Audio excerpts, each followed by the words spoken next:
Nous allons élever nos voix, nous allons dire merci à Dieu pour son amour, pour sa fidélité, pour sa protection, pour sa miséricorde, sa compassion, pour tout ce qu'il fait pour nos vies. Élevons nos voix, disons merci à Dieu. Seigneur, nous te disons merci, car nous sommes reconnaissants de ta grâce dans nos vies.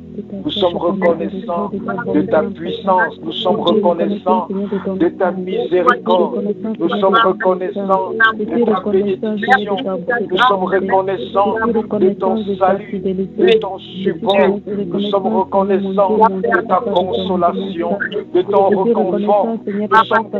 Oh Jésus, nous sommes reconnaissants de tout ce que tu as accompli dans nos vies au quotidien. Merci parce que si tu n'étais pas là, nous serons déjà dans la détresse, nous serons déjà dans les tombes, nous serons déjà abandonnés à tout vent. Mais parce que tu es là, parce que tu as toujours été là, parce que tu ne nous as jamais abandonnés, parce que tu ne nous as jamais laissés comme des orphelins. Merci parce que tu ne nous as jamais laissés. Oh Jésus, nous te remercions, nous te bénissons, nous te bénissons. Sois béni Jésus, sois béni Seigneur, sois béni pour nos familles, sois béni pour nos familles. Sois béni pour nos maisons, sois béni pour nos foyers, sois béni Seigneur pour la santé, pour le souffle de vie. Beaucoup sont morts ce matin, beaucoup sont morts dans leur sommeil, mais à nous tu as donné la grâce, la grâce de vivre, la grâce de vivre, la grâce de vivre, la grâce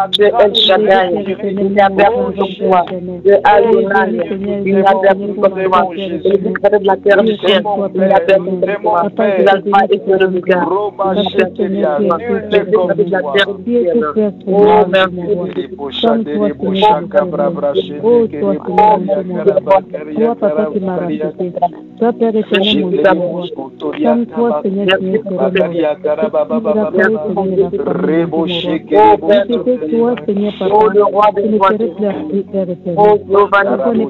Dis à Dieu que nul n'est comme lui. Élève ta voix et dis à Dieu que nul n'est comme lui. Dis à Dieu que tu as cherché quelqu'un semblable à lui, mais tu n'as pas pu trouver. Car il est unique, il est le seul, il est le véritable, et nul n'est semblable à lui. Élève ta voix et parle à Dieu. Oh Seigneur, nul n'est semblable à toi. Le roi des rois, nul n'est semblable à toi. Nul n'est semblable à toi. Le prince de paix, le roi des rois. Père, tu es digne d'être appelé Jéhovah. Tu es digne El Shaddai. Tu es digne Adonai. Tu es digne de paix. Tu es digne le roi des rois. Tu es digne Jéhovah. Tu es digne El Shaddai. Comment ne pas te lever, comment ne pas t'adorer. Papa, il n'y a personne comme toi. Oh Jésus, merci.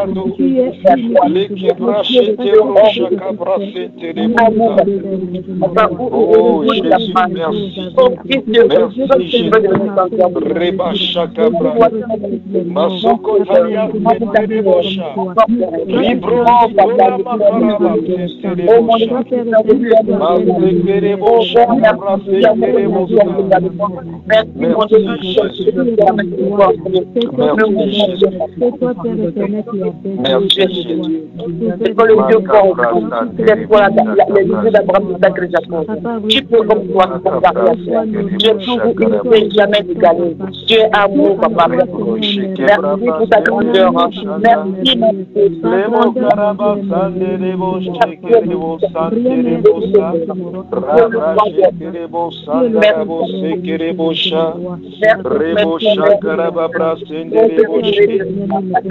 Rebroche kerebo shakaraba brasendere bosha rabra shakaraba brasendere bosha brasendere bosha kerebo brasendere bosha rabra shakerebo sa.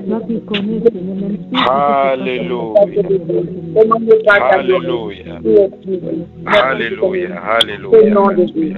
Hallelujah. Bien-aimé, maintenant tu vas élever ta voix, car la Bible nous dit qu'il est juste, il est fidèle pour ceux qui confessent leurs péchés, de leur pardonner de leurs péchés et de leur laver de leurs iniquités. Donc élève ta voix, confesse tes péchés, confesse les péchés de ta famille. Et le Dieu qui est juste et fidèle, si tu es sincère dans ta confession, sincère dans ta repentance, il t'accordera la miséricorde science tenante. Élève ta voix et implore la miséricorde de Dieu. Oh Jésus, oh Seigneur, tu es saint. Tu es saint, tu es saint, tu es saint, tu es saint, Seigneur. Tu es un Dieu saint. Tu es saint, tu es saint, saint, saint. Tu es saint, tu es saint, Seigneur. Tu es saint, saint, saint. Tu es saint,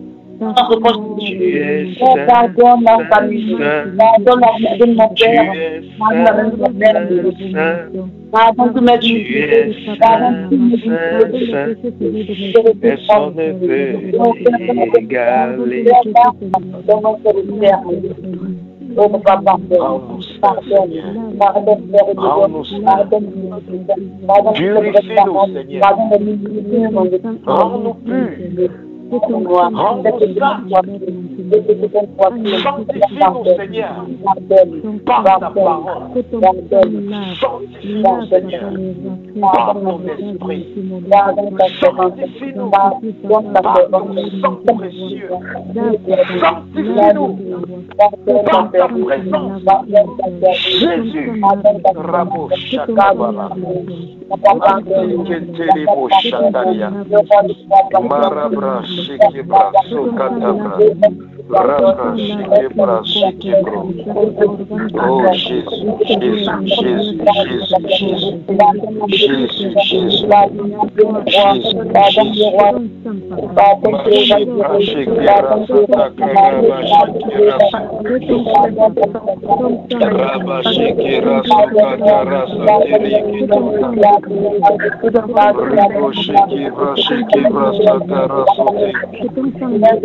oh Jésus, Jésus, Jésus,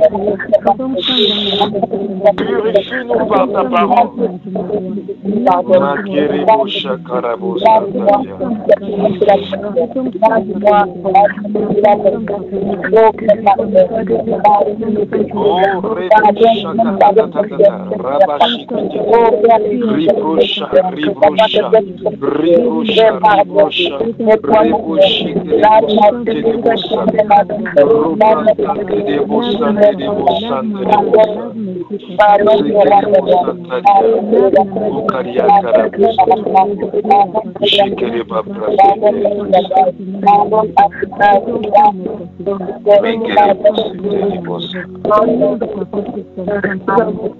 Hallelujah. Hallelujah. Hallelujah. Hallelujah. Hallelujah. Bien-aimé, Alléluia. Bien-aimé, la Bible dit dans Jean chapitre 15, verset 3, la Bible dit dans Jean chapitre 15, verset 3, déjà, vous êtes purs à cause de la parole que je vous ai annoncée. La parole de Dieu nous purifie lorsque on l'écoute avec notre cœur. La Bible dit dans le livre de Actes, l'apôtre Pierre était en train de prêcher l'évangile à une famille païenne. Il prêchait l'évangile à une famille païenne. Et la Bible dit, pendant que Pierre était encore en train de prêcher, le Saint-Esprit est descendu sur eux. Amen. Ils n'avaient même pas encore donné leur vie à Christ. On était encore en train de leur prêcher l'évangile. Ils n'avaient même pas encore dit, Jésus-Christ, je t'accepte dans ma vie. Ils ne s'étaient même pas encore baptisés. Mais Pierre a vu ces gens recevoir ce que eux, ils ont reçu après avoir accepté Jésus, après s'être baptisés. Mais ils ont vu ces gens-là recevoir cela. Pourquoi? Parce que ces gens écoutaient l'évangile avec leur cœur. Et pendant qu'ils écoutaient avec leur cœur, ils acceptaient ce qu'ils écoutaient. Beaucoup écoutent, mais ils n'acceptent pas dans leur cœur. Si tu écoutes, mais tu n'acceptes pas, ça n'aura pas d'effet dans ta vie. Pierre prêchait l'évangile à ces païens. Ils ont écouté et ils ont accepté dans leur cœur. Et le Saint-Esprit est descendu sur eux sans se tenant. Ils ont commencé à prophétiser. Et Pierre a dit, si ces gens ont reçu ce que nous avons reçu, qu'est-ce qu'on attend? Baptisons-les.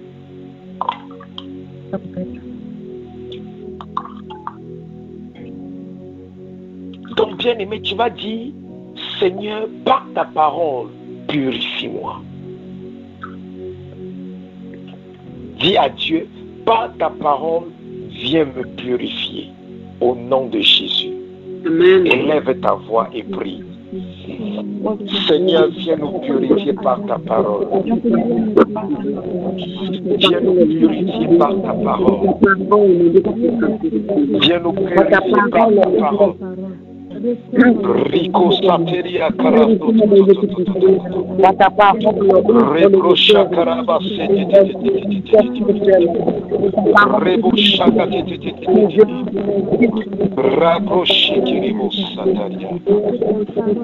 Jésus, purifie-nous par ta parole. Purifie-nous par ta parole. Au nom de Jésus. Alléluia. Alléluia, alléluia, alléluia. Bien-aimés, nous allons ouvrir nos Bibles. Dieu va nous parler ce soir au travers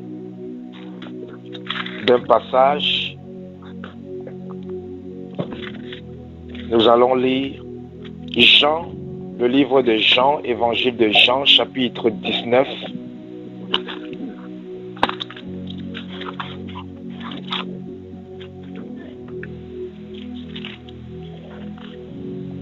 Nous allons plutôt lire Matthieu, c'est Matthieu 19. Matthieu chapitre 19. Matthieu chapitre 19. Et nous allons lire du verset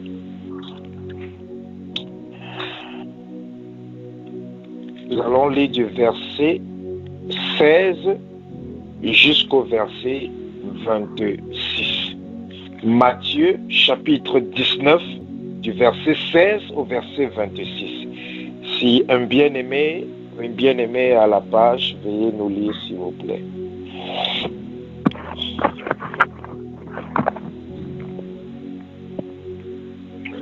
Je lis la parole au nom du Seigneur. Amen. Un homme s'approcha et dit à Jésus, « Bon maître, que dois-je faire de bon pour avoir la vie éternelle ?» Il lui répondit, « Pourquoi m'appelles-tu bon? Personne n'est bon, si ce n'est Dieu seul. Si tu veux entrer dans la vie, respecte le commandement. Lequel? Lui dit-il. Et Jésus lui répondit, tu ne commettras pas de meurtre, tu ne commettras pas d'adultère, tu ne commettras pas de vol, tu ne porteras pas de faux témoignages, honore ton père et ta mère, et tu aimeras ton prochain comme toi-même. Le jeune homme lui dit, j'ai respecté tous ces commandements de ma jeunesse. Que me manque-t-il encore?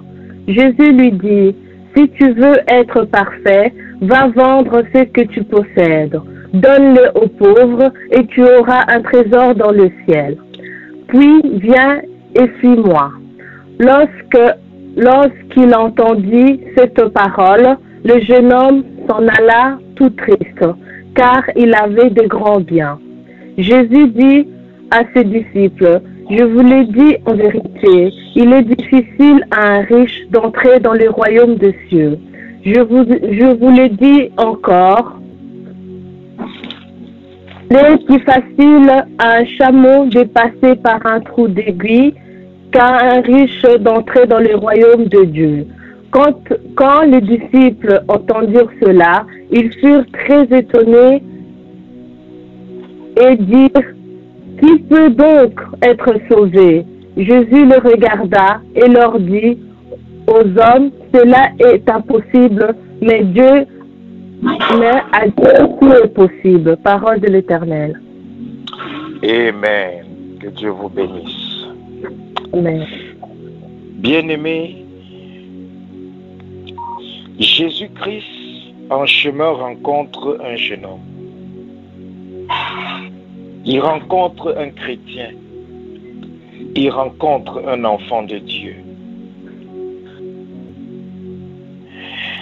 Et le Saint-Esprit pousse cet enfant de Dieu à poser une question à Jésus. Parce que le Saint-Esprit, l'Esprit de Dieu s'était rendu compte que il y avait une situation dans la vie de cet enfant de Dieu, dans ce jeune homme, que lui-même il ignorait par rapport à sa foi chrétienne. Et c'est pour ça que l'Esprit de Dieu l'a amené à poser une question à Jésus. Et il a dit à Jésus, bon maître, que dois-je faire pour avoir la vie éternelle? Que dois-je faire pour avoir la vie éternelle? C'est une question que beaucoup de chrétiens ne posent plus aujourd'hui. On pose beaucoup de questions. Que dois-je faire pour avoir la délivrance? Que dois-je faire pour me marier? Que dois-je faire pour être guéri? Que dois-je faire pour résoudre mon problème? Que dois-je faire pour restaurer ma famille? Que dois-je faire? Mais ce jeune homme a demandé à Jésus, que dois-je faire pour avoir la vie éternelle? Il faut toujours te poser cette question. Il faut toujours se poser cette question à Dieu. Seigneur, que dois-je faire pour avoir la vie éternelle? Qu'est-ce que je dois faire? Qu'est-ce que je dois faire? Et la réponse de Jésus me surprend beaucoup. Parce que la réponse de Jésus est différente de ce que beaucoup de gens enseignent. La réponse de Jésus est différente de ce que beaucoup de gens enseignent dehors. Vous voyez, voici ce jeune homme qui demande à Jésus au verset 16, que dois-je faire pour avoir la vie éternelle? Regardez la réponse de Jésus au verset 19. Au verset 17. Jésus lui répondit, pourquoi m'interroges-tu sur ce qui est bon? Un seul est bon. Si tu veux entrer dans la vie, observe les commandements. Donc, quelle est la réponse que Jésus lui donne par rapport à la question qu'il a posée? Que dois-je faire pour avoir la vie éternelle? Qu'est-ce que Jésus lui donne comme réponse?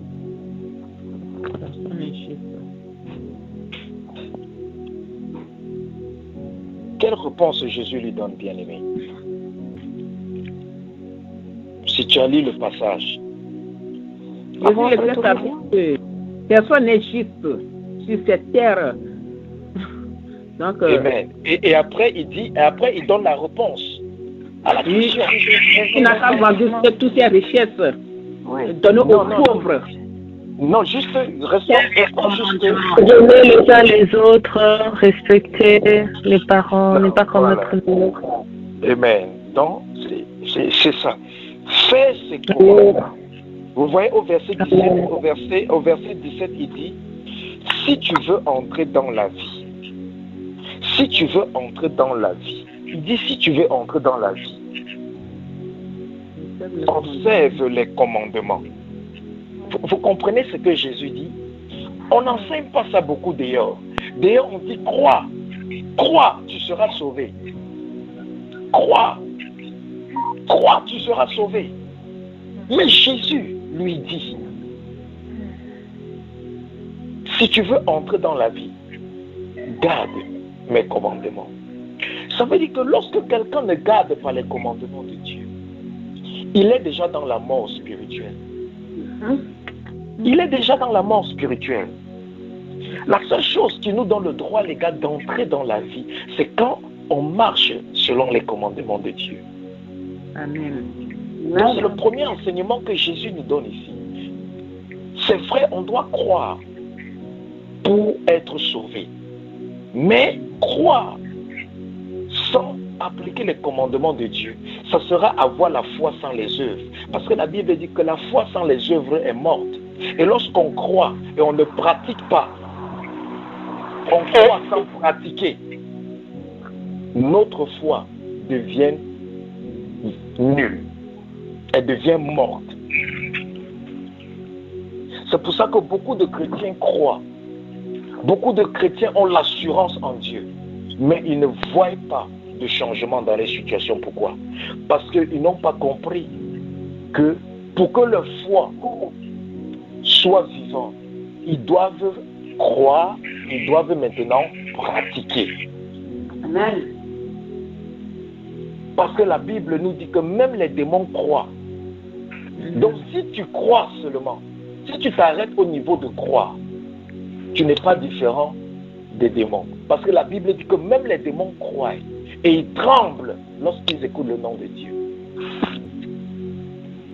Donc, tout chrétien qui croit et qui se limite là-bas n'aura que la portion que les démons reçoivent. Et sa foi est morte. Donc, lorsqu'on croit, on doit maintenant pratiquer la foi. Et pratiquer la foi, c'est quoi?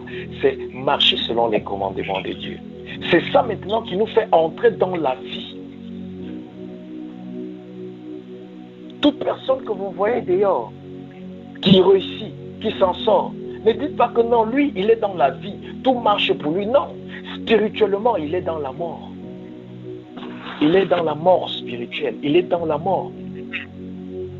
Parce que vous allez voir ça ici plus loin lorsque nous allons continuer à développer ce message. Donc le premier truc que Jésus nous fait comprendre ce soir, c'est que pour avoir la vie éternelle, c'est vrai qu'il faut croire, mais il faut pratiquer les commandements. Et au verset 18, Jésus répondit, le jeune a demandé à Jésus, lesquels?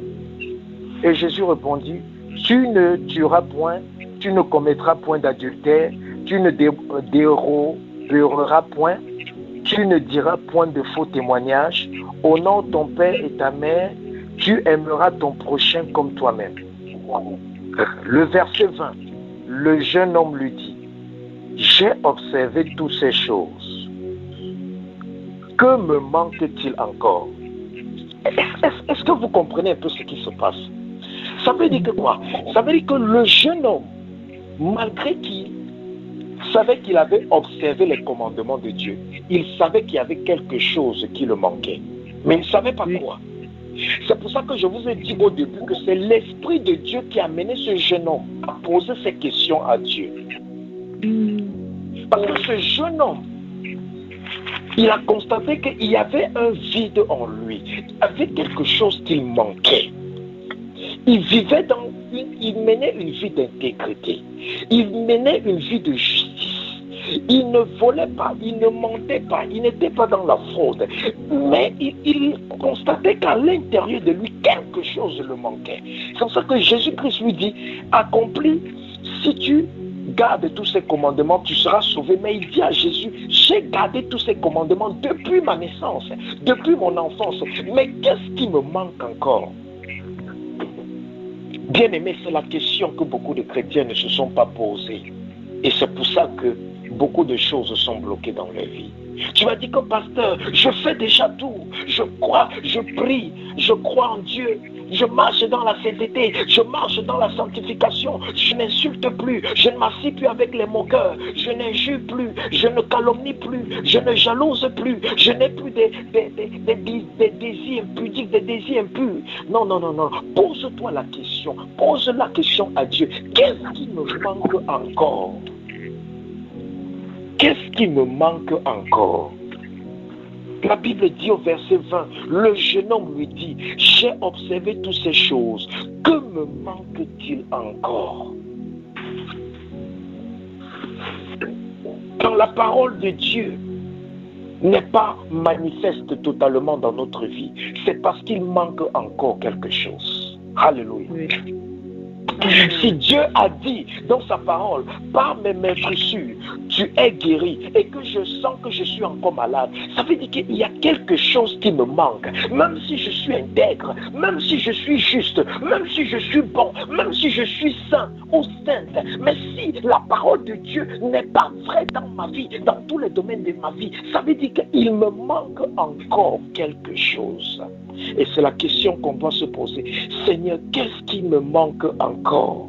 Qu'est-ce qui me manque encore? J'ai fait tout ce que je connaissais que tu voulais que je fasse. Mais qu'est-ce qui me manque encore pour atteindre la perfection? Parce que la Bible dit, soyez parfaits comme votre Dieu qui est dans les cieux est parfait. Ça veut dire que quoi? Quelle est l'attente que Dieu a de nous? C'est la perfection. Et c'est la prière que chacun de vous doit faire à partir de ce soir. Seigneur, qu'est-ce qui me manque encore? Que me manque-t-il encore? Que me manque-t-il encore? Tu m'as dit de faire des efforts dans le vol. J'ai cessé de voler. Tu m'as dit de faire des efforts dans la fornication, dans l'adultère. J'ai cessé l'adultère. J'ai cessé la fornication. Tu m'as demandé de faire, de cesser, d'insulter, de faire le commérage, de jalouser les gens. J'ai cessé, Seigneur. Mais qu'est-ce qui me manque encore? Qu'est-ce qui me manque encore? Parce que ma vie doit changer, ma situation doit changer, mes enfants doivent changer, mon époux, mon épouse doit changer. Qu'est-ce qui me manque encore? Qu'est-ce qui me manque encore? Qu'est-ce qui me manque encore? Tu dois poser cette question à Jésus. Tu dois poser cette question à Jésus. Parce que ce jeune homme était un chrétien, ce jeune homme était un enfant de Dieu. Je suis sûr qu'il est allé devant tous les sacrificateurs. Il a posé la question, qu'est-ce qui me manque? Mais ils n'ont pas pu lui donner une réponse. Je ne peux pas te donner une réponse par rapport à ce qui te manque. Mais je sais que Jésus, lui, sait. Amen. Il sait ce qui te manque. Jésus sait ce qui te manque. Amen. Le verset 21. Le verset 21. Jésus lui dit, si tu veux être parfait. Oh. Jésus a compris que ce jeune homme avait un désir profond en lui. Ce n'était pas d'être bien. Ce n'était pas d'être assez bien. Mais c'était d'être parfait. Vous comprenez? Il visait, ce jeune homme visait quelque chose de très... Il visait la perfection. C'est pour ça que Jésus-Christ lui dit, si tu veux être parfait, si tu veux être parfait, si Jésus-Christ lui dit, si tu veux être parfait, ça veut dire que chacun d'entre nous a la capacité d'être parfait ou parfaite. Est-ce que tu comprends? Amen. Tu as la capacité d'être parfait ou parfaite comme Jésus-Christ était parfait. Tu as la capacité parce que Jésus-Christ ici lui dit ce qu'il doit faire pour être parfait. Et certains d'entre vous, vous sentez toujours, il n'y a pas la paix dans le cœur. Vous êtes troublés, vous sentez toujours qu'il y a quelque chose qu'il vous faut. Quelque chose qu'il vous faut, une autre dimension, un autre toucher de Dieu dont vous avez besoin. C'est parce que Dieu a mis en vous ce désir de la perfection, la recherche de la perfection. La recherche de la perfection, l'excellence, le meilleur, pas ce qui est bien, pas ce qui est assez bien, mais ce qui est meilleur, il a mis ça en vous. Et vous désirez ça. Et c'est pour ça que vous êtes troublés comme ce jeune homme était troublé. C'était un pratiquant, il pratiquait la loi de Dieu. Mais il était troublé, comme toi tu pratiques. Tu pratiques ta foi chrétienne, mais tu es troublé. Tu sais qu'il me faut plus. Tu sais qu'il me faut plus. Mais tu ne sais pas ce qui te manque. Et voici Jésus lui dit, Verset 21, Jésus lui dit, si tu veux être parfait, va, vends ce que tu possèdes, donne-le aux pauvres, et tu auras un trésor dans le ciel. Puis, viens et suis-moi.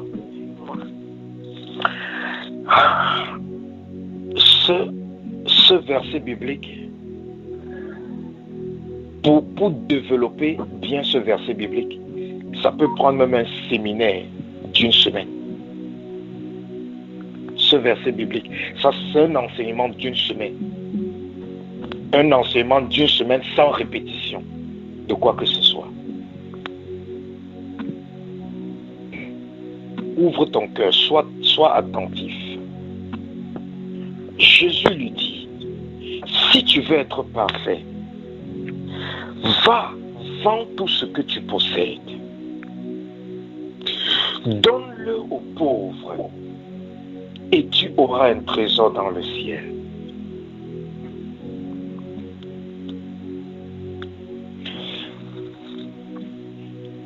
Un de nos problèmes majeurs, bien-aimés,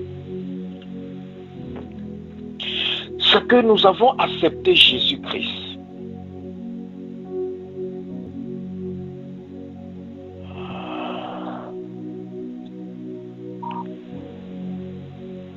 Mais nous n'avons pas d'héritage dans les cieux. Nous n'avons pas d'héritage dans les cieux. Parce que Jésus lui dit, vends tout ce que tu possèdes, donne-le aux pauvres, et tu auras un trésor dans le ciel. Ce qu'un enfant de Dieu a ici sur terre dépend de ce qu'il a dans son trésor qui est dans les cieux. Parce que tout ce que Dieu nous donne ici sur terre, il retire ça dans notre compte bancaire qui se trouve dans les cieux. C'est là-bas qu'il retire cela pour venir nous donner. Chaque enfant de Dieu a un compte bancaire dans les cieux. Chaque enfant de Dieu a un coffre-fort dans les cieux où on a gardé son trésor. Et le problème, la raison pour laquelle nous sommes dans le manque ici sur terre, c'est parce que notre coffre-fort, notre compte bancaire qui est dans les cieux est vide. C'est vide. Ce jeune homme a pratiqué toute la parole de Dieu, tous les commandements de Dieu depuis son enfance, mais son compte bancaire était vide. Il n'avait pas encore de trésor dans les cieux. Je ne sais pas si vous comprenez un peu ce que je suis en train de dire. Il n'avait pas encore de trésor dans les cieux. Il n'avait pas encore de trésor dans les cieux.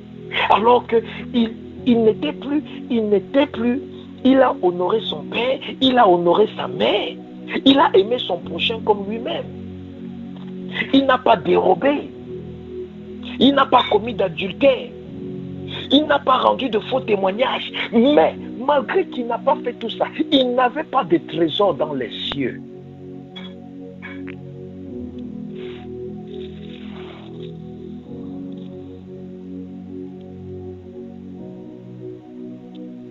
Dis, je dois avoir un trésor dans les cieux au nom de Jésus.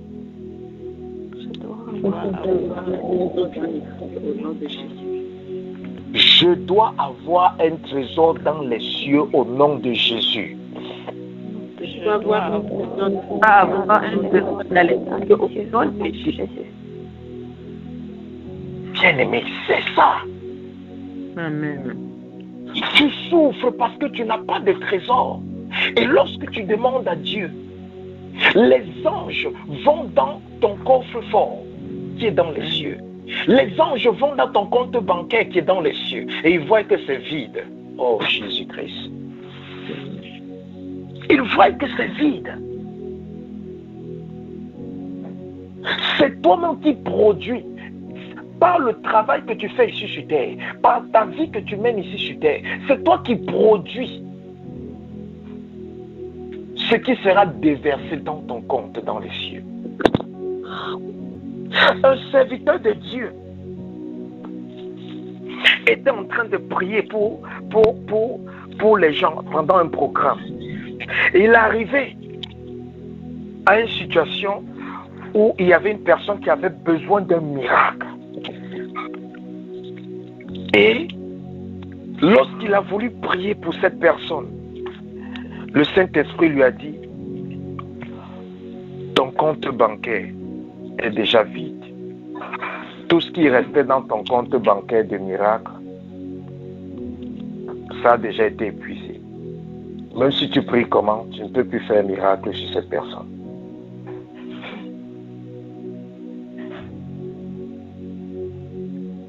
Pourquoi? Parce que cet homme de Dieu, il devait maintenir une certaine vie de prière pour toujours se rassurer que son compte bancaire des miracles, de la puissance soit rempli. Et Dieu lui a révélé que au fur et à mesure que tu pries, je remplis ton compte bancaire de la puissance et de l'onction.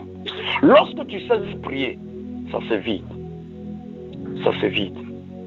Ça se vide. Ça se vide. Ça se vide. Et si tu ne reprends pas dans la prière, ça se vide jusqu'à ça finit. C'est pour ça que vous pouvez voir quelqu'un rempli d'onction aujourd'hui. Demain, il devient zéro. Qu'est-ce qui s'est passé? Son compte bancaire dans les cieux s'est vidé. Tout ce que tu veux ici sur terre, tu dois investir dans le royaume des cieux, dans ton compte bancaire. Tu veux la santé. Tu veux la santé. Tu dois investir dans ton compte bancaire pour la santé. Tu veux que lorsque tu vas prier, si tu veux que lorsque tu vas prier, les choses se réalisent, le nom de Jésus commence à agir, tu dois investir dans ton compte bancaire de la prière. Il faut que ce soit rempli. Si c'est vide, tu vas prier au nom de Jésus toute la journée, rien ne va se passer. Même si tu as la foi. Bien aimé, je connais des gens qui ont la foi, la foudre, mais ils peuvent prier du matin au soir, même pas une mouche va bouger. Pourquoi? Leur compte bancaire est vide. Même chose pour l'argent.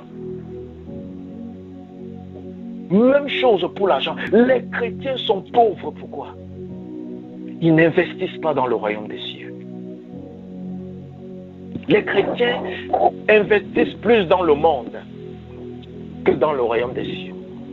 Et c'est pour ça que leur compte bancaire dans le royaume des cieux est vide. Lorsqu'ils prient pour les finances, ils n'ont que les miettes. Ils n'ont que les miettes. Parce que lorsque tu pries, Dieu part dans ton compte bancaire. Retirer là-bas. Les anges vont là-bas retirer pour venir te donner. Amen. C'est ceux qui vont chez les marabouts. Lorsque les marabouts font les incantations, le marabout envoie des démons pour aller voler l'argent dans la vie des gens et pour venir donner à ces personnes. Vous voyez, c'est comme ça. On vole. La Bible dit que Satan n'a rien créé. Satan ne peut rien créer. Tout ce que Satan utilise, il vole ça quelque part. Il prend ça quelque part.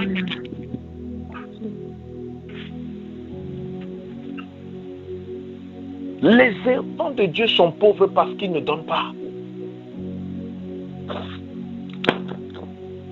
Ils ne payent pas les dîmes, ils ne donnent pas les offrandes. Et même s'ils payent même les dîmes, ils donnent les offrandes. Ils se limitent là-bas. Ils ne font pas plus. Ils ne savent pas que c'est là où tu investis le plus. C'est là où est ton trésor. Même la Bible dit que là où est ton trésor, c'est là où est ton cœur. La Bible dit, Jésus a dit, là où est ton trésor, c'est là où est ton cœur. Ton cœur est ici sur terre parce que tu n'as que passé ton temps investi ici sur terre. Tu n'investis pas dans le royaume des cieux. Tu n'es pas prêt à te sacrifier pour Dieu.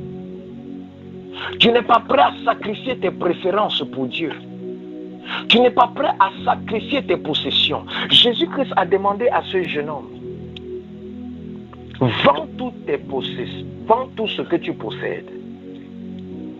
C'est pas toi de tes préférences. C'est pas toi des choses qui te plaisent. Pour maintenant chercher seulement ce qui plaît à Dieu. Sacrifie-toi pour les choses de Dieu. Investis dans l'œuvre de Dieu. Investis dans le service de Dieu. Toi-même, commence à travailler pour Dieu, d'une manière ou d'une autre. Il y a le travail pour Dieu. Dieu a besoin des ouvriers. Dieu a besoin des gens pour prêcher. Dieu a besoin des gens pour intercéder. Dieu a besoin des gens pour prier. Dieu a besoin des gens pour nettoyer les églises. Dieu a besoin des gens pour faire le secrétariat. Dieu a besoin des gens pour travailler dans le média. Dieu a besoin des gens pour travailler dans n'importe quel domaine. Dieu a besoin des gens pour financer son œuvre. Dieu a besoin des gens pour se tenir à la brèche, pour les serviteurs, pour les servantes. Dieu a besoin des gens.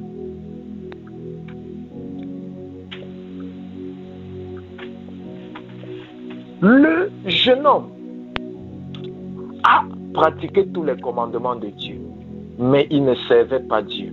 Alléluia. Voilà ce qui le manquait.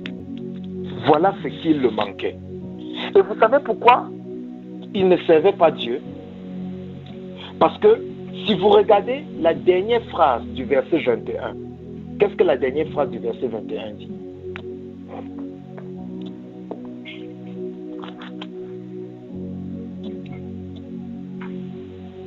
Quelqu'un lit la dernière phrase du verset 21. Matthieu chapitre 19, verset 21. Puis viens et suis-moi. Amen. Puis viens et suis-moi. Ça veut dire que quoi? Ça veut dire que ce jeune homme ne suivait pas encore Jésus. Il pratiquait les commandements de Dieu, mais il ne suivait pas Dieu. Et c'est le cas de beaucoup d'entre vous. Tu es à l'église, mais tu pries, mais tu ne suis pas encore Dieu. Parce que pour suivre Dieu, il y a une condition à remplir. La première condition, tu dois vendre tout ce que tu possèdes.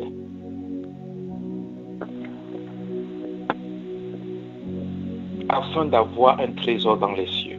Ça veut dire que quoi? Tu dois renoncer à ta vie. Tu dois renoncer à tes désirs. Tu dois renoncer à tes plaisirs. Tu dois renoncer à tes préférences pour maintenant faire selon ce que Dieu veut. Deuxièmement, tu dois suivre Dieu, Jésus. Que veut dire suivre Jésus? Suivre Jésus, ça ne veut pas dire seulement écouter la parole de Jésus. Suivre Jésus, ça ne veut pas dire seulement pratiquer les commandements que Jésus a demandé. Parce que ce jeune homme pratiquait les commandements, mais il ne suivait pas encore Jésus. Suivre Jésus, ça veut dire travailler pour Dieu. Tout chrétien, tout enfant de Dieu doit travailler pour Dieu. Tout enfant de Dieu doit contribuer à l'œuvre de Dieu d'une manière ou d'une autre.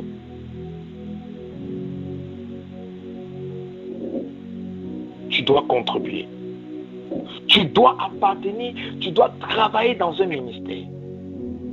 À moins que tu aies un serviteur ou une servante de Dieu et que Dieu t'appelle à fonder ton propre ministère. Bien aimé, tu dois travailler pour l'œuvre de Dieu dans un ministère. Tu dois œuvrer quelque part. Jésus-Christ a dit à ce jeune, quand tu auras fait tout ça, suis-moi. Parce que beaucoup d'entre vous, vous allez vous dire, mais pasteur, je vis dans la justice. Je marche comme Dieu veut que je marche. Mais pourquoi ça n'avance pas? Pourquoi ça bloque? Pourquoi ça ne change pas? Dieu te dit aujourd'hui, tu dois le suivre. Et tu ne peux pas le suivre sans abandonner ce que tu possèdes. Parce que tu dois suivre Dieu pour que lui maintenant, il puisse te donner des nouvelles choses que tu vas posséder. Parce que ce que tu possèdes avant de suivre Dieu n'honore pas Dieu. Ça ne plaît pas à Dieu. C'est pour ça qu'il veut que tu te dépouilles de ce que tu possèdes. Afin qu'il puisse te donner maintenant ce que tu vas posséder. Il veut que tu aies un trésor dans les cieux. Tu pries pour les enfants des gens tous les jours. Tu pries pour tes enfants tous les jours. Leur vie ne change pas. Depuis quand as-tu prié pour l'enfant de quelqu'un d'autrui? Tu ne sais pas que voilà ce qui bénit les gens.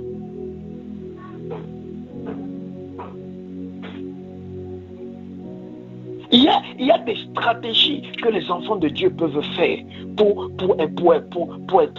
être protégés, pour être bénis.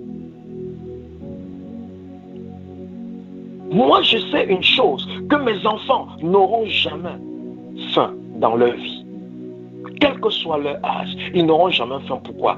Parce que je nourris les orphelins, des enfants que je ne connais pas.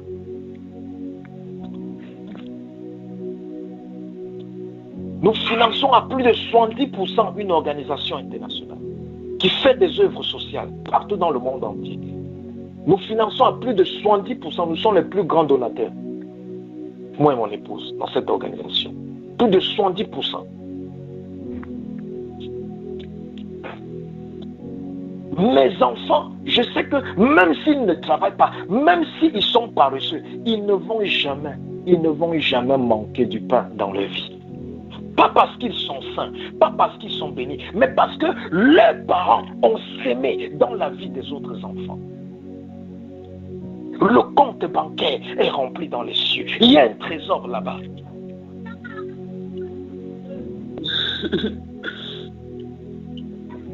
Je prie pour les mariages des gens tous les jours, pour que mon mariage ne soit jamais détruit.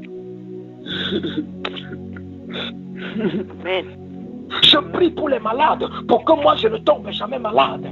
Ou bien pour que lorsque mes enfants tombent malades, je dis Seigneur, souviens-toi des nuits que j'ai passées pour prier pour les malades, qui n'étaient même pas des membres de ma famille. Souviens-toi Seigneur. Amen. Quand je prie pour les malades que je ne connais pas, je suis en train de remplir mon compte bancaire de la guérison. Je suis en train de remplir mon compte bancaire de la guérison. Amen. Et lorsque j'ai besoin de la guérison, Dieu envoie les anges dans mon compte bancaire. Et ils disent, oh, il y a encore l'onction pour la guérison là-bas. Prenons et allons agir. Alléluia. Mais si toi, tu n'as jamais prié pour les malades, pour les autres personnes qui sont malades, lorsque tu pries pour ta situation, où est-ce qu'on va? Les anges vont aller chercher de l'aide.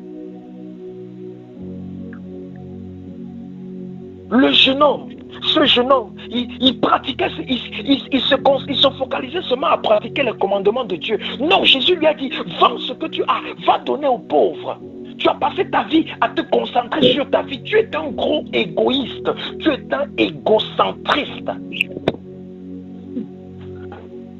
Beaucoup d'enfants de Dieu sont égoïstes, ils ne le savent pas. On appelle ça l'égoïsme. Un égoïsme spirituel. Tu ne t'en rends pas compte. Tu ne t'en rends pas compte. Mais un jour, lorsque Dieu te pose la question, as-tu déjà prié pour quelqu'un que tu ne connais pas? As-tu déjà passé toute une nuit pour intercéder pour quelqu'un qui n'est pas un membre de ta famille? Hein? Tu pries seulement pour les membres de ta famille? Tu pries seulement pour toi-même. As-tu déjà pris 3 jours de jeûne à sec pour un voisin, pour une voisine, pour un collègue au travail? Mais alors tu n'as pas encore commencé à me servir, mon fils, ma fille. Et tu vas dire, waouh Seigneur, je pensais que je ne vis plus dans l'adultère, je ne vis plus dans la fornication. Ça, c'est pas servir Dieu. C'est pas servir Dieu. Ne pas vivre dans le péché, ce n'est pas servir Dieu. Non, c'est juste mener une vie de justice, d'intégrité. Mais non, tu dois suivre Jésus. Tu dois suivre Jésus.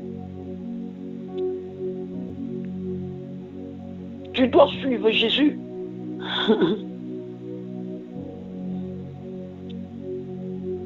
Dernièrement, j'étais allé au Kenya faire une croisade. J'étais tellement malade que dans l'avion, j'ai voyagé couché tout le vol parce que j'étais malade. J'arrive au Kenya tellement malade. Je demande à Dieu de me guérir. Dieu lui vient. Il ne me parle pas par rapport à ma maladie. Il me donne seulement les instructions par rapport à comment je dois rendre ministère. J'arrive là-bas, je dis à ceux qui m'ont invité, je suis malade. Il faut prier pour moi, je ne sais pas si ça va aller. J'étais tellement malade. Je n'ai presque pas mangé tout le temps que j'ai fait là-bas. Je n'ai presque pas mangé. Mais à chaque fois que j'allais rendre ministère, les malades étaient guéris. Je me rappelle même un enfant qui était presque en train d'agoniser le soir de la croisade. On a amené l'enfant sur l'autel, sur la plateforme. J'ai prié, l'enfant est guéri. Mais je rentre à la maison, je suis malade. Chaque matin, il y avait séminaire. Du matin jusqu'à l'après-midi, il y a séminaire. Et je rentre me reposer. 1 heure de temps après ou 2 heures de temps après, je rentre maintenant pour la croisade en plein air. C'était comme ça chaque jour, pendant 4 jours. Malade. Je prenais les médicaments. Je n'arrivais même pas à manger pour avoir les forces.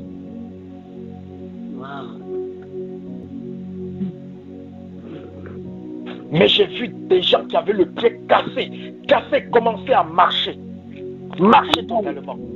Amen. Le pied qui était cassé, la personne marche totalement. Mais j'étais malade. Mais j'ai continué à faire ce que Dieu m'avait envoyé de faire là-bas. Dès que je suis rentré aux États-Unis, dès que j'ai mis mes pieds aux États-Unis, la maladie a disparu. Amen. Elle a disparu.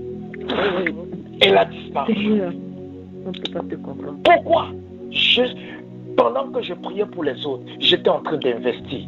Mon compte bancaire de la guérison était déjà vide. Il fallait que je remplisse ça.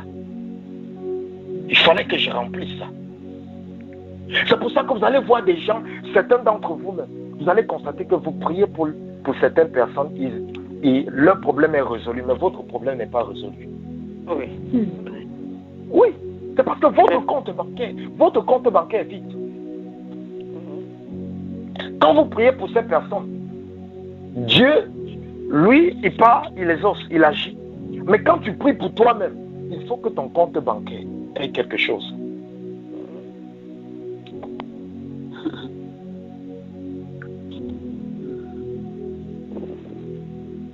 C'est cet esprit d'égoïsme spirituel qui fait à ce que l'Église est impuissante aujourd'hui.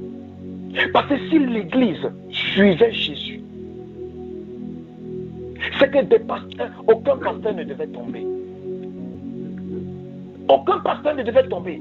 Si chaque membre d'un ministère ou chaque fidèle d'un ministère prenait seulement 5 minutes par jour, juste 5 minutes par jour pour prier pour ses leaders ou pour ses bergers, aucun serviteur de Dieu ne devait tomber dans le péché. Je dis bien aucun. Eux, ils passent tout le temps à prier pour les autres. Il n'y a personne pour prier pour leur foyer. Et c'est comme ça que Satan vient détruire le foyer. Si le corps de Christ priait les uns pour les autres, juste 5 minutes par jour, si chaque chrétien qui est sur cette terre priait pour quelqu'un qui n'est pas chrétien, 5 minutes par jour, tout ce monde sera converti en moins d'1 an. Je dis bien en moins d'1 an. Tout le monde entier sera converti.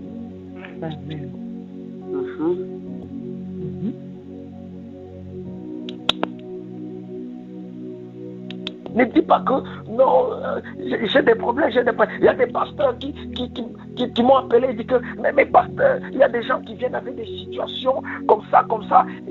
Comment est-ce que je vais les aider? Moi-même, pasteur, moi-même, c'est la même situation que j'ai aussi, c'est le même problème. J'ai dit que non, ne regarde pas ça. C'est pas toi c'est pas toi qui aides, c'est Dieu qui aide. Si quelqu'un vient avec un problème, rends ministère. Rends ministère. Avant que je ne sois délivré, je priais pour les gens qui avaient besoin du travail. Ils obtenaient le travail. Mais moi, j'étais resté au chômage pendant 5 ans. Mais tous les gens pour qui je priais pour les emplois, ils obtenaient l'emploi. Mais moi, je n'étais pas délivré de ça. Donc ne dis pas que parce que je suis en train de souffrir, je ne peux pas aider quelqu'un, ma prière ne sera pas efficace pour quelqu'un. Non, bien aimé, la prière c'est la prière. La prière c'est la prière. La prière est puissante. La prière est puissante. La prière est puissante. Même ta prière de 5 minutes que tu fais chaque jour, ça peut changer la vie de toute une nation. Juste une prière de 5 minutes que tu fais chaque jour.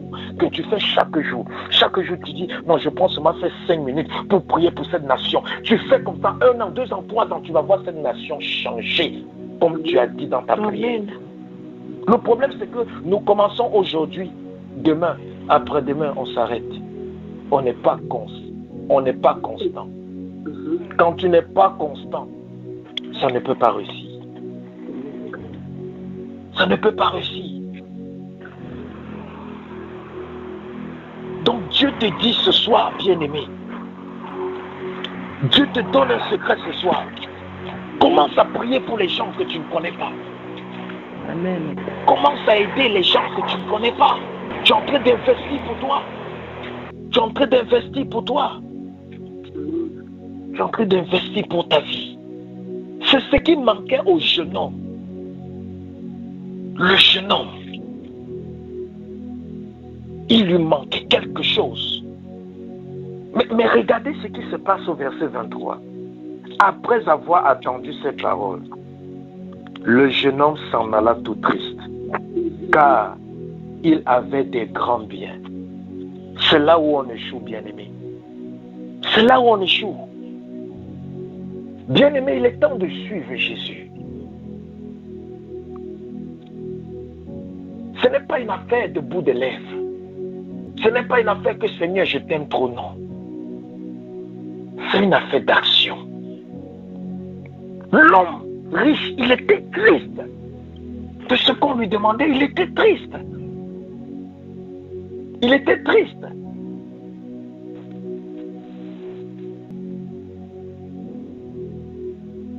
Dernièrement, nous sommes allés au Kenya. C'est nous qui avons financé toute la campagne d'évangélisation. Amen. S'ils ont contribué, c'était peut-être 20%. Les 80%, c'était nous. On n'a qu'une famille là-bas. Mais parce que le Saint-Esprit a dit, allez travailler. Et demain, lorsque Dieu va te lever, les gens diront que tu as trempé les mains dans la sorcellerie. Mais ils ne connaissent pas ton histoire. Ils ne connaissent pas ton témoignage. Le jeune homme s'est attristé parce qu'il avait des grands biens. Il ne savait pas que Dieu voulait qu'il donne ce qu'il avait pour que maintenant Dieu lui donne ce qui est plus grand que cela.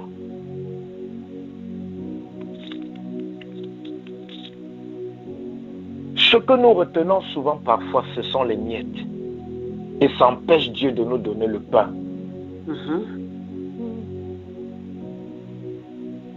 Ça empêche Dieu de nous donner le pain. Mais, regardez ce que Dieu, ce que Jésus-Christ, ce que Jésus-Christ, ce que Pierre a compris, que le jeune homme qui est riche n'a pas compris. Nous sommes toujours dans Matthieu 19. Est-ce que quelqu'un peut lire du verset 27 jusqu'au verset 30?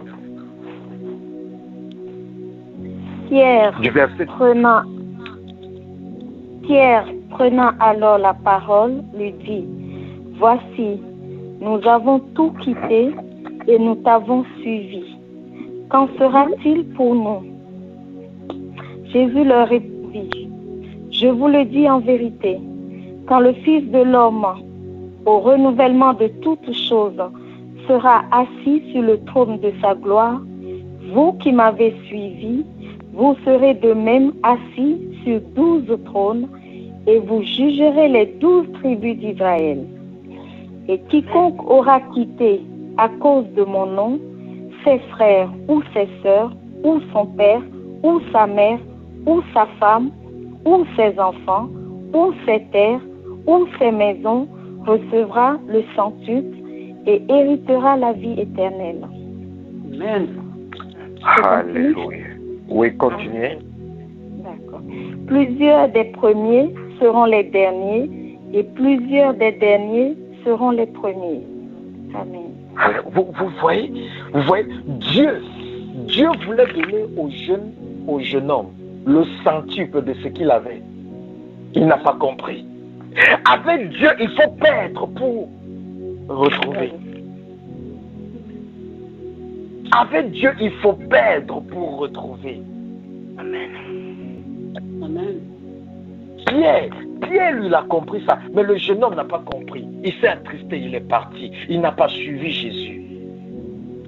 Mais je suis sûr d'une chose, que ce jeune homme, il n'a pas suivi Jésus. Mais il est rentré, continuer à pratiquer les commandements de Dieu. Et à vivre intègre comme un chrétien. Et c'est ce qui arrive à beaucoup d'enfants de Dieu. On a déjà dit à Jésus que non, on ne veut pas le suivre. Mais on est toujours à l'église. On a dit non à Jésus.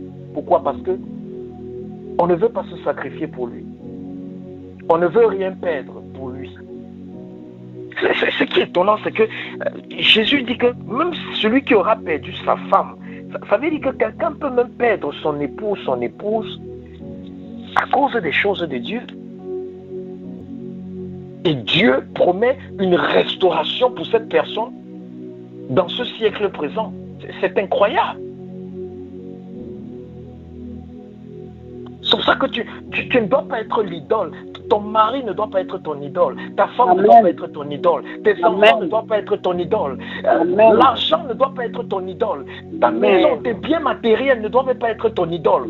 Rien ne doit être ton idole parce que Dieu te dit quoi que soit ce que tu vas perdre à cause de son nom, tu vas récupérer au centuple dans le siècle présent et attacher de cela la vie éternelle. Amen. La vie éternelle. Le jeune homme riche n'a pas compris. Le jeune homme riche n'a pas compris. Il n'a pas compris. Il s'est attristé alors que Jésus-Christ lui donnait une parole qui devait changer sa vie.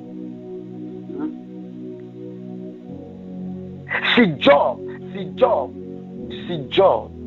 savait ce qu'il devait recevoir après son épreuve, après avoir été éprouvé, il ne devait pas pleurer lorsqu'il était en train d'être éprouvé. Si Dieu avait déjà montré à Job ce qu'il devait recevoir après avoir été éprouvé, pendant les moments où Job était éprouvé, Job ne devait pas pleurer. Tu pleures parce que tu ne sais pas ce qui t'attend. Quand tu es en train de te sacrifier, tu pleures. C'est parce que tu ne sais pas ce que Dieu a prévu. Tu ne sais pas. Tu ne sais pas. Tu ne sais pas quand ça va commencer à couler dans ta vie. Tu ne sais pas quand ça va commencer à couler. Tu ne sais pas quand. Dieu ne va pas te dire quand. Il ne va pas te montrer. Parce qu'il veut que tu marches par la foi. Il veut te surprendre. Il aime les surprises. Notre Dieu, c'est un Dieu des surprises. Parce qu'il sait que s'il te montre tout, ça sera plus beau. Il veut te surprendre. Il veut te surprendre comme il a surpris Job. Il veut te surprendre comme il a surpris Anne. Elle était là. Pas d'enfant, stérilité, insulte après insulte. Et après, il dit, Seigneur, donne-moi un enfant. Et cet enfant-là, je te le redonne. Je le resacrifie à toi. Et dès qu'elle sacrifie l'enfant, Dieu lui donne 7 autres enfants. Alléluia. Elle a sacrifié Samuel pour avoir 7 autres enfants. C'est ça, suivre Jésus. Le miettes que tu essaies de garder là, c'est ça qui rend ta vie misérable. Vends tes biens, vends tes désirs, vends tes possessions, vends, donne. Fais ce que Jésus te demande de faire. Œuvre pour Dieu. Si tu es dans un ministère, œuvre dans ce ministère. Commence à œuvrer dans ce ministère. Demande ce que tu peux faire. Demande le support que tu peux apporter. Œuvre partout où tu es membre. Œuvre là-bas. Le jeune homme a demandé, que me manque-t-il, Seigneur? Que me manque-t-il? Que me manque-t-il? Il faut demander à Dieu cette question.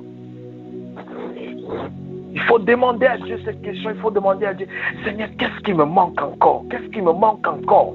Qu'est-ce qui me manque encore? Je fais des efforts. Qu'est-ce qui me manque encore? Je fais des efforts. Qu'est-ce qui me manque encore? Qu'est-ce qui me manque encore? Qu'est-ce qui me manque encore? Le verset 22.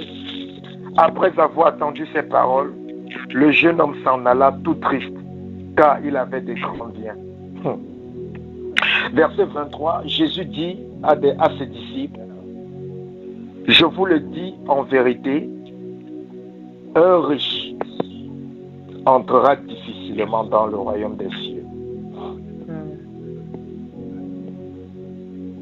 Je vous le dis encore, verset 24, il est plus facile à un chameau de passer par le trou d'une aiguille qu'à un riche d'entrer dans le royaume de Dieu. Beaucoup d'enfants de Dieu n'ont pas compris de quelle richesse il était question ici. Certains chrétiens ont pris ce passage pour s'appauvrir. Certains chrétiens ont pris ce passage pour s'appauvrir. Certains chrétiens ont pris ce passage pour vivre comme des misérables, en disant qu'il ne faut pas que je sois riche parce que c'est difficile pour un riche d'entrer au royaume des cieux. C'est Jésus qui a dit. Mais de quelle richesse il s'agit? La Bible nous dit dans le livre de Matthieu, quand Jésus donne les béatitudes, la Bible dit, heureux ceux qui sont pauvres, heureux ceux qui sont pauvres en esprit, car le royaume des cieux les appartient.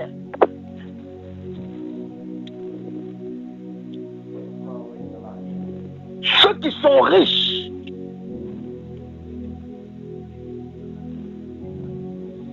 c'est ceux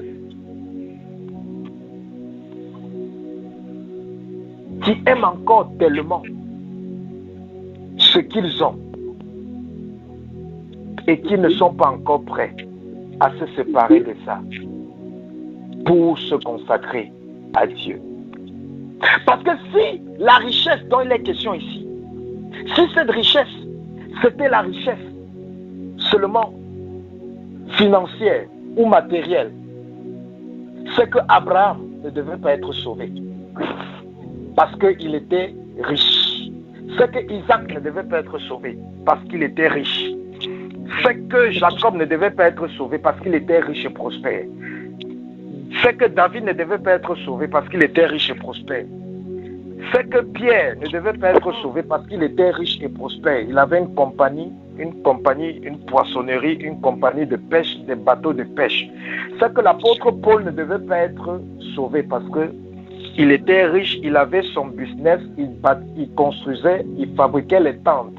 Et c'est pour ça qu'il disait qu'il était capable de subvenir à ses besoins lui-même parce qu'il avait son propre business.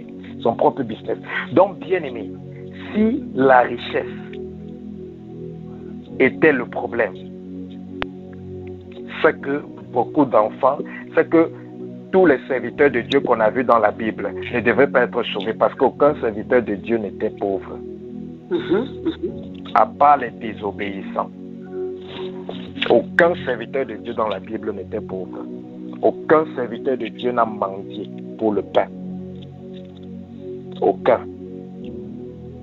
Donc c'est l'amour que tu as pour le matériel. Quand tu commences à aimer le matériel plus que Dieu, ça sera difficile pour toi d'entrer. Quand tu commences à aimer tes préférences plus que les préférences de Dieu, tu es riche. Spirituellement, tu es riche. Parce que la Bible nous dit dans Matthieu 5, heureux ceux qui sont pauvres en esprit, car le royaume des cieux les appartient. Quand tu n'es pas pauvre en esprit, tu es spirituellement riche. Quand quelqu'un est spirituellement riche, ça veut dire que quoi?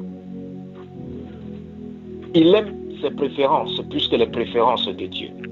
Il a ses goûts. Il aime ses goûts plus que les goûts de Dieu. Ses désirs sont plus importants que les désirs de Dieu. Il fait d'abord ce qu'il doit faire pour lui avant de faire pour Dieu, s'il en a les moyens de le faire. Il s'occupe d'abord de ses factures avant de s'occuper des factures de Dieu. Il se rassure d'abord qu'il a payé tous ses dettes avant de voir s'il peut payer sa dîme ou bien s'il peut payer quoi que ce soit. Pourquoi? Parce que cette personne est riche spirituellement. Il aime plus sa vie que Dieu. Il s'aime plus que Dieu. Donc, quand Jésus dit ici, il sera difficile pour un riche d'entrer dans le royaume des cieux. Jésus dit, il sera difficile pour quelqu'un qui aime quelque chose dans sa vie plus que Dieu d'entrer dans le royaume des cieux. Parce que la Bible est très claire dans le verset 22 que après avoir entendu ces paroles, le jeune homme s'en alla tout triste car il avait des grands biens. Ça veut dire que ce qui a attristé ce jeune homme, ce qui a fait que ce jeune homme désobéisse à Jésus, c'est l'amour qu'il avait pour ses biens. Vrai ou faux? Vrai. Voilà. Ça veut dire que c'est l'amour qu'il avait pour ses biens qui l'ont amené à ne pas suivre Jésus. Il a préféré garder ses biens que d'aller les vendre pour suivre Jésus. Ce que tu veux garder pour toi et que tu ne veux pas donner à Dieu, c'est une des choses qui manque dans ta vie. C'est pour ça que tu n'as pas de trésor dans les cieux. Ton coffre-fort, ton compte bancaire dans les cieux, c'est vide. C'est pour ça que tous les jours tu invoques le nom de Jésus, rien ne se passe. C'est parce que les anges sont dans ton compte bancaire. Ils ne voient rien dedans. Quand est-ce qu'il a investi? Quand est-ce qu'elle a investi? Bien-aimé, tu as ton temps, investis ton temps pour Dieu. Le peu de finances que tu as, rassure-toi aussi que tu utilises aussi là-dedans pour investir pour Dieu. Parce que tu ne peux pas s'aimer le maïs et récolter l'arachide. Il n'y a pas de prière pour prospérer financièrement, non.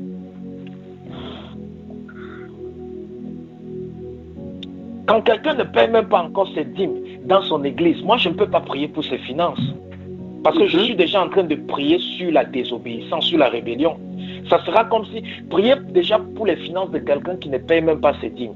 C'est comme si je prie pour quelqu'un qui est en train de vivre ouvertement dans l'adultère et il me demande de prier pour la restauration de son mariage et lui, il ne veut pas abandonner peut-être sa copine ou son copain dehors.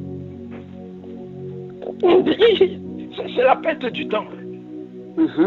Quelqu'un qui ne paye pas ses dîmes ou qui ne paye pas ses dîmes, il est déjà dans la rébellion. Tu viens prier pour les finances de cette personne, tu es comparable à une personne qui prie pour une femme ou pour un homme qui veut la restauration dans son mariage, mais qui décide de ne pas abandonner le copain ou la copine qu'il a dehors.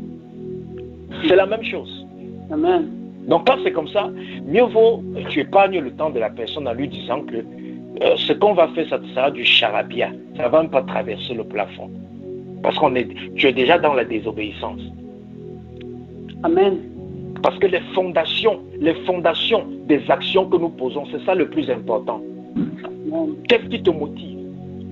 Sur quoi est-ce qu'on se tient pour prier? Parce que si on se tient sur une mauvaise base pour prier, on prie en vain. Parce que lorsque la fondation est mauvaise, il n'y a plus rien à faire. Même la Bible dit, que fera le juste lorsque les fondations sont détruites? Que peut faire le juste lorsque les fondations sont détruites? Donc même la Bible est claire que lorsque les fondations sont détruites, même le juste ne peut plus rien. Il doit d'abord aller rebâtir les fondations avant maintenant de faire quoi que ce soit. Mais lorsque les fondations sont détruites, même le juste ne peut plus rien.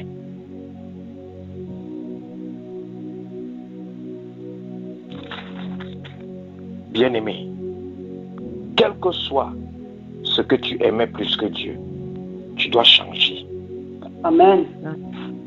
Parce que Jésus veut que tu le suives ce soir. Tu as peut-être donné ta vie à Christ il y a de cela 20 ans, 30 ans. Ce n'est pas de ça qu'il est question ici. Il est question ici de suivre Jésus. Amen. Et que veut dire suivre Jésus? Ça veut dire que fais comme je fais. Alléluia. Amen. Suivre Jésus, ça ne veut pas dire que marcher derrière Jésus, que si Jésus monte, je monte, si Jésus descend. Non, non. Suivre Jésus, ça veut dire que quoi? Suivre ses pas. Ça veut dire que si Jésus a pardonné, je pardonne. Si Jésus a béni quelqu'un, je bénis. Si Jésus a aidé les pauvres, j'aide les pauvres. Si Jésus a travaillé pour Dieu, je travaille pour Dieu. Si Jésus a aimé même les gens qui lui faisaient du mal, je décide aussi d'aimer les gens qui me font du mal. C'est ça suivre Jésus. C'est ça suivre Jésus. Amen. C'est ça suivre Jésus. C'est ça suivre Jésus. Amen. Bien-aimé, si tu appliques ces choses, tu vas voir la main de Dieu dans ta vie. Amen. Tu vas voir la main de Dieu dans ta famille. Tu vas voir la main de Dieu dans ton mariage. Tu vas voir la main de Dieu dans ta carrière, dans ta santé. Tu vas voir la main de Dieu dans ton ministère, dans ton appel. Tu vas voir la main de Dieu. C'est ce que tu fais pour les autres que Dieu va faire pour toi. Amen. C'est ce que tu fais pour les autres. Nous sommes entrés dans des églises où il n'y avait pas de pupitre. Nous avons commandé un pupitre. Pas acheter un pupitre. Fais une commande d'un pupitre avec le logo de cette église, avec tous les effigies de et un truc en vitre. Allez déposer là-bas.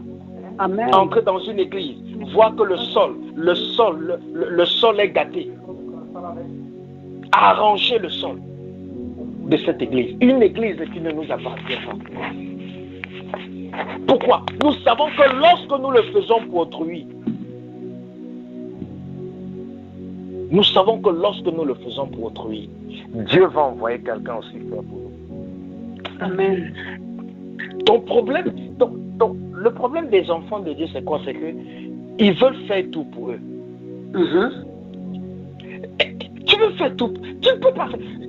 Il y a ce qu'on appelle les aides, les personnes que Dieu envoie pour te bénir. Des personnes que Dieu a prédestinées pour te bénir, que Dieu a prédestinées pour t'aider. Si tu veux essayer de tout faire, tu ne pourras pas tout faire. Il y a des choses que c'est quelqu'un qui doit venir faire pour toi. Parce que c'est Dieu qui a planifié les choses de cette manière. C'est pour ça qu'en faisant pour les autres, Dieu va susciter cette personne qui doit venir faire pour toi. Amen. Amen. C'est vrai, ta famille a des problèmes. Prie aussi pour la famille des autres. Amen. C'est vrai, ton foyer a des problèmes. Prie aussi pour les foyers des autres. C'est ça qu'on appelle la folie. La folie. La Bible dit que la sagesse de Dieu est une folie aux yeux des sages de ce monde. Le sage de ce monde, il va dire, mais comment ce monsieur, comment cette dame, comment ils sont en train de prier pour la restauration du mariage de quelqu'un alors qu'eux, ils sont dans le divorce. Aux yeux des hommes, ça sera la folie. Mais aux yeux de Dieu, tu es en train d'investir dans l'onction de la restauration de ton mariage. Amen. Dans le compte bancaire de la restauration de ton mariage. Amen. Les prières que tu pries pour toi, pour tes problèmes, prie aussi la même prière pour les problèmes des autres. Amen. Que Seigneur, pendant que tu te souviens de moi, souviens-toi aussi de telles personnes. Souviens-toi aussi même de ceux que je ne connaisse pas, qui traversent aussi les moments que je traverse. Je prie pour eux, j'intercède pour eux, où qu'ils se trouvent, Seigneur. Touche-les aussi, bénis-les aussi, fortifie-les aussi, console-les aussi, Seigneur. Change aussi leur vie, élève-les aussi, glorifie-toi aussi au travers de leur vie, Seigneur. Et tu vas voir. Tu vas voir. Dieu va agir. Dieu va agir. Est-ce que quelqu'un est prêt à suivre Jésus ce soir? Amen. Amen. Amen. Est-ce que quelqu'un est prêt à suivre Jésus? Amen. Amen. Si tu es prêt à suivre Jésus, nous allons faire qu'une seule prière. toi-même tu vas ouvrir, élever ta voix et tu vas dire à Jésus, Jésus, j'ai écouté ta parole. Et ce soir, je veux te suivre totalement. Même si je te suivais déjà, peut-être à 99%, maintenant je veux te suivre à 100%. Amen. Si je ne te suivais pas encore, Seigneur, maintenant je veux te suivre. Viens me donner la grâce de le faire, viens m'aider. Élève ta voix, demande à Jésus de te donner la grâce de le suivre. Oh, Seigneur, je te prie pour ton peuple ce soir, afin que tu donnes la grâce à chacun d'entre nous de pouvoir te suivre. Nous savons écouter ce soir. Oh mon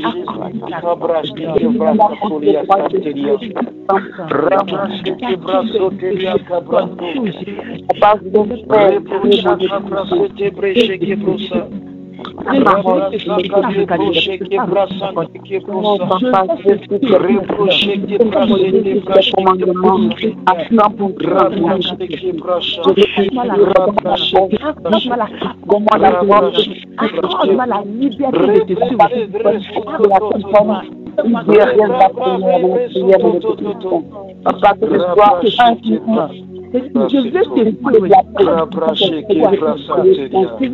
Seigneur, nous voulons te suivre totalement. Jésus, nous voulons te suivre totalement. Jésus, nous voulons te suivre totalement. Jésus, nous voulons te suivre totalement. Oh Jésus, nous voulons te suivre.